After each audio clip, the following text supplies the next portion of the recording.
There was once a question asked in humility. A seeker turned to his master and said, "O master, can you guide me to the knowing of the mixture of the believer with the disbeliever and how they were mixed?"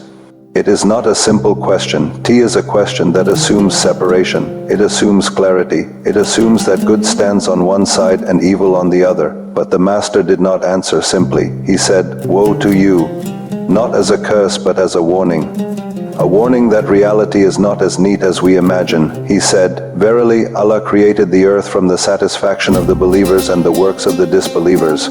So Allah made the earth sweet and wicked." Pause there. The earth itself, the ground beneath our feet, is described as a mixture, sweet and wicked, not divided into two separate planets, not sorted into two separate realms, but blended, this soil that grows our food, this ground that receives our footsteps, this world that sustains our bodies. It carries traces. The sweetness within it comes from the scent of the believer's works, from knowing the Lord, from affirming divine oneness, from loyalty to truth, from love of what is sacred, and the wickedness within it comes from the scent of denial, from ignorance of the Lord, from rejection of unity, from hostility toward what is pure, from dedication to corruption. The earth then is not neutral. It remembers, it absorbs. T reflects. Imagine that every action releases a fragrance. Some fragrances nourish, some poison, and over time, these fragrances settle into the fabric of existence itself. The world becomes layered with unseen residue. So when we walk upon the earth, we walk upon history, upon accumulated intentions, upon countless affirmations and denials. This is the first layer of the teaching. The mixture is not accidental, it is foundational. But the Master goes further. He says that they, believer and disbeliever, mixed with one another with the mixing of resemblance when they wore the bodies while they were in mask, but the people do not know mask, transformation, alteration, a distortion of inner reality. He gives a startling image. Perhaps a dog ate with you while you thought he was human. This is not about animals. It is about perception. It is about the possibility that outward form does not reveal inward truth. Two people may sit at the same table, they may eat the same food, they may speak the same language, they may wear the same clothing, yet inwardly they may belong to entirely different realities, and perhaps even more unsettling, two people may appear morally opposed outwardly, yet share hidden resemblance within. The teaching suggests that mixture occurred through shared life. They mixed and ate together and drank together. Intercourse occurred between them. Mixing and marriage.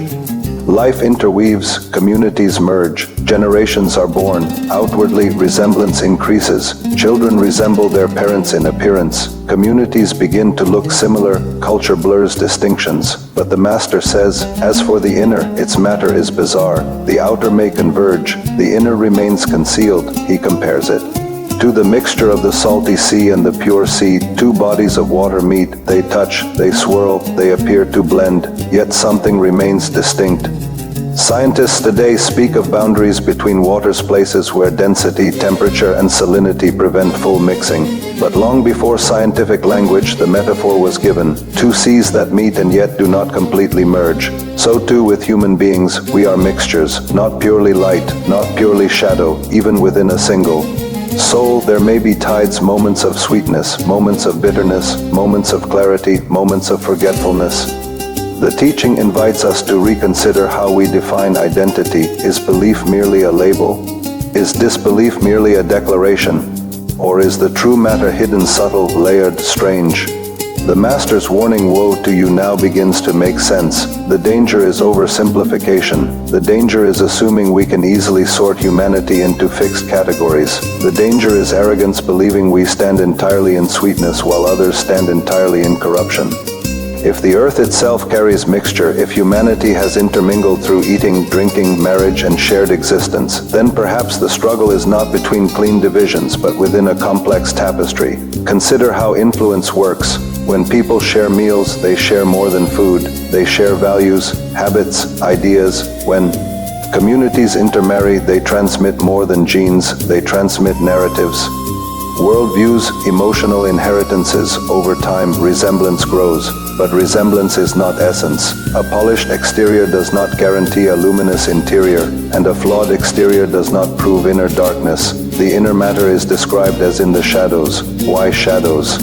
Because shadows obscure detail, because shadows prevent easy judgment, because shadows demand humility, the teaching does not give us a license to condemn. It gives us a reason to reflect. F mixture defines the human condition, then vigilance becomes personal. The question is no longer, who is the believer and who is the disbeliever? The question becomes, what fragrance am I contributing to the earth? What scent do my actions leave behind? Do my choices add sweetness, knowledge, sincerity, alignment with truth? Or do they add bitterness, denial, arrogance, hostility? Every action, according to this worldview, participates in cosmic ecology. Nothing evaporates without trace. Nothing disappears. The earth itself testifies through its sweetness and its wickedness. And perhaps this is why the metaphor of the sea is so powerful. When fresh water meets salt water, there is turbulence, currents shift. Boundaries form and dissolve, life adapts. Likewise, within each human being there may be currents of faith and currents of doubt.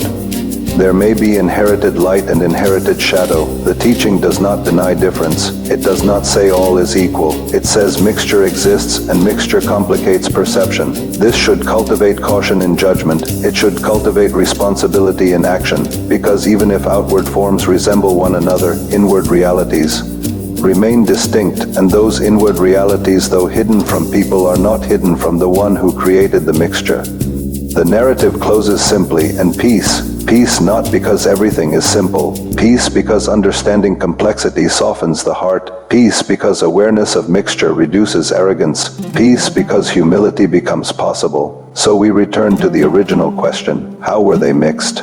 They were mixed in the soil of existence, in shared life, in resemblance of bodies, in interwoven generations. But the inner remains in shadows like the meeting of seas. And perhaps the final lesson is this: do not assume purity without introspection. Do not assume corruption without insight. Do not rely solely on appearance. Instead, cultivate sweetness, deepen knowledge, align inwardly with truth, because in a world of mixture, the most urgent task is not identifying the darkness in others, but refining the light within oneself. The earth is already mixed. Humanity is already interwoven. The sea has already met the sea. The only remaining question is, what current will you strengthen? And peace.